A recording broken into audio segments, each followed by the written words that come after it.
People ask what for? Well, what can Sénateur Éireann do? Well, the answer is, in the international context, nothing. You know, nobody will pay that much attention to what Ireland does.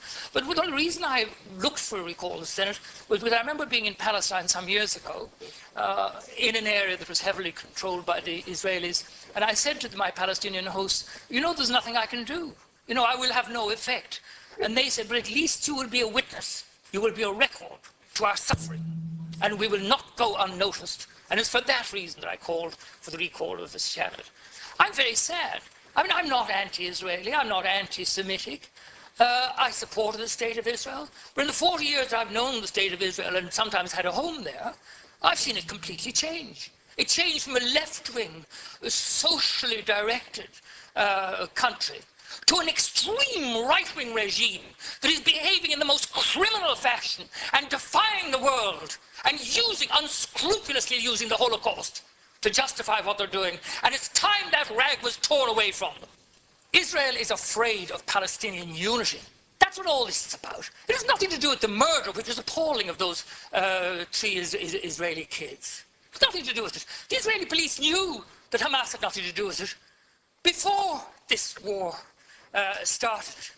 And with regard to Hamas, Israel created Hamas in order to split Fatah.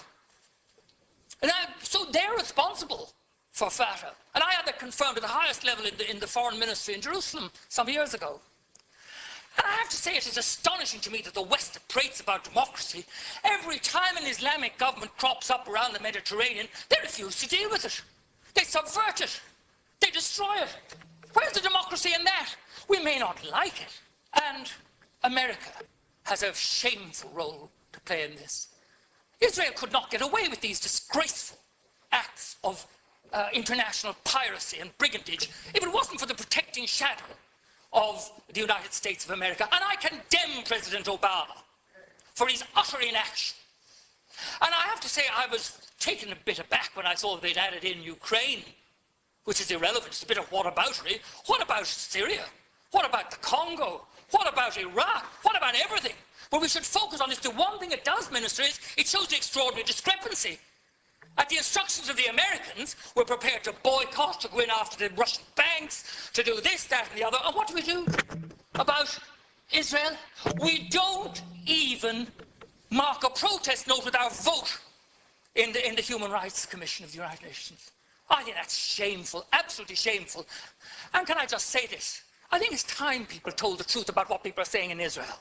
For example, Interior Minister Eddie Yishan in 2012 was saying they're going to send the Gaza back to the Middle Ages. Defense Minister Matan Vilnai said they were going to visit the Holocaust on the Palestinians. That's Nazi talk. I'm not saying that that man's a Nazi. He's describing himself as a Nazi. What to do? First of all, remove the embargo.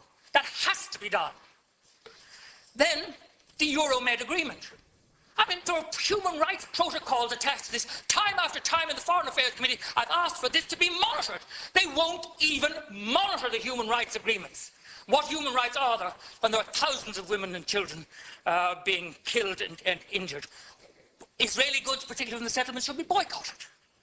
And I believe there should be an expulsion of the Israeli ambassador. I delayed in saying this, but he has his fingers in his ears all the time.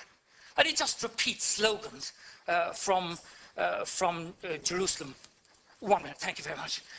I've had a very considerable volume of correspondence, 90% of it supporting the Israeli side. And I respect all my correspondence. But it's obviously an organized campaign, and they all say, thank Ireland for voting the way they did at the UN. That tells you. And the Israeli spokesmen all mark you with South African, English, or American accents, talking about the land of Palestine. They all congratulate us as well. I believe that the United Nations should accept full and permanent responsibility for the welfare of the people of Gaza. And if that means an international force going in, that's fine. This country should explore the possibility of using our civilian services like the ESB to rebuild the only power station in Gaza. if I can end on this, I mean, cutting off the electricity to people who are squeezed into this appalling punishment camp, and then cutting back on the food imports and saying, and this is where I say it's nasty, saying they're placing the people of Palestine on a diet. What a contempt that shows for human beings. And we should stand against that contempt and with human rights. And I'm with human rights, whether they're Israeli, gay, women, black, whatever they are. I'm not changing my position. I'm not anti-Israel, I'm not anti-Semitic, but I am pro-human rights for every human.